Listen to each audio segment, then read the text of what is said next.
This is another story from my buddy's house on La Vicena Lane. By now, seeing or feeling things in his house are becoming more and more regular. Now let me start by saying I was always told to never play the Ouija board, and I'd like to caution you to do the same. Before I jump into the story, let me quickly share my first experience with the Ouija board when I was a child. Believe it or not, I was just a kid when my buddy and I used a Ouija board at school.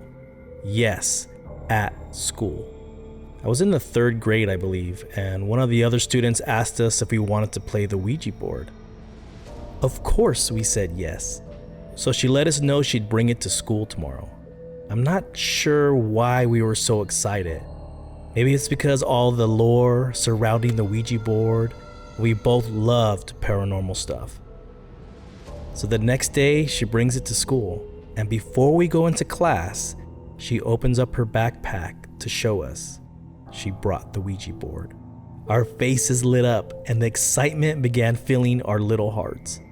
At recess, we decided to find a place where the teachers couldn't see what we were doing.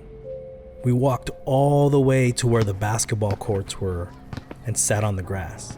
It was a beautiful sunny day in Southern California. The sky was clear, the trees were still, and the yard was filled with kids playing kickball and playing on the swings. We started playing the Ouija board, but nothing happened. I mean, the planchette never moved at all.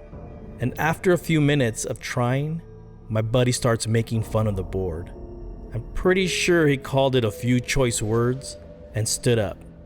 But before leaving, he kicked the board.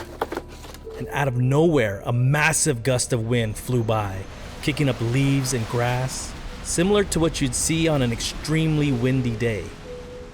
Scared the hell out of us, and we took off running. And now here it is, about 4 years later. I'm 13 and in my buddy's house. I had always known his older sister played the Ouija board a lot. She was about 6 years older than us. For years, I've asked her to play the Ouija board in front of us, and she declined. She said, "It's not a game. You have no business playing it." But for whatever reason this day, she said yes. Hell yeah. Hell yeah. So she grabbed the board and a candle, and we walked into my buddy's room.